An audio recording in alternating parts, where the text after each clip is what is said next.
Welcome back to Threshold Games. This week I made a little Halloween game where you help an adorable little pumpkin to stuff his face with delicious Halloween candy. Let's go over how I did it. First, I made a new project in Construct 3. I added a sprite for the player and quickly created some cute pumpkin placeholder art. I added the tile movement behavior in the keyboard plugin. Next, I set up a few events that cause the player to quickly move in the direction set by the arrow keys. It has a similar movement style to Crypt of the Necrodancer, where the movement is automatic but you control the direction. My next step was to create a tile map for the maze you have to navigate. I followed the tutorial by Construct user UberDroid Games to set up random maze generation. There's a link in the description to the tutorial. I tweaked it a little bit to use the tile map actions instead of creating objects. I added a piece of candy, in this case some candy corn. Do you like candy corn, yes or no? Comment below.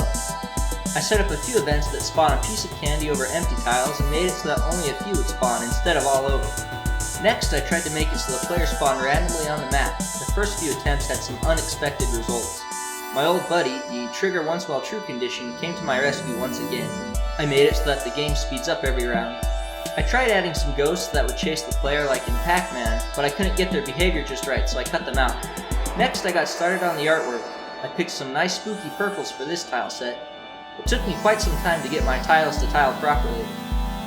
Next, I drew up the jack-o'-lantern. This one kinda gives me some classic Legend of Sleepy Hollow vibes. I got started on the candy next. We have some candy corn, a few lollipops, and some peppermint-looking things. Not the best candy to get on Halloween, I know. I prefer Reese's, Snickers, and Kit Kats myself. I did some flipping and color swapping to add a little variety. I tried making a chocolate drop, but I didn't really like the way it looked, so it was scrapped. Next, I picked out a cool font. I made sure to use one with the proper license. I set up the score system and a neat transition effect for in-between layouts. I added a shake effect to the candy so that it wiggles every few seconds, just for fun. I added a wiggle effect to the tile map as well. Doesn't it make the game look more spooky? I made a little menu with a title and a play button, with some nice tweaks so that they move into place. I decided to use some pre-made music for this game, as I wasn't pleased with my initial efforts. I really like soundimage.org, there's some great stuff on there. I created some sound effects and put them in. I added a high score. I added some other effects like a vignette which you can see around the edges of the screen, and finished up the game over screen. Next I made a splash screen for the start of the game. After that I thought about how cool it would be if you liked this video and hit the subscribe button. Finally I uploaded the game to itch.io and tried making the page look nice. And that is about the size of it. The game is up on itch.io right now, and I plan on adding it to Newgrounds as well. Hope you get a chance to check it out.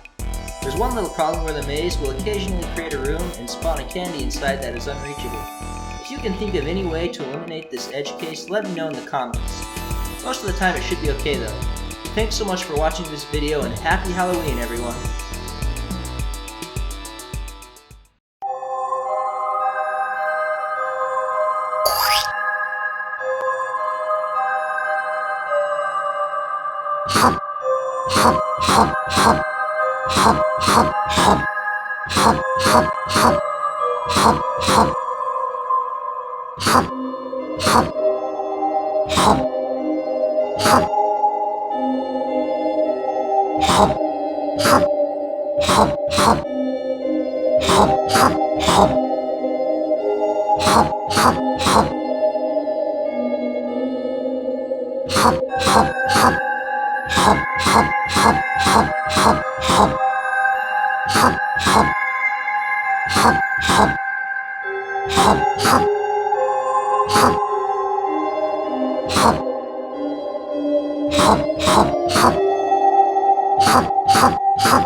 Hop.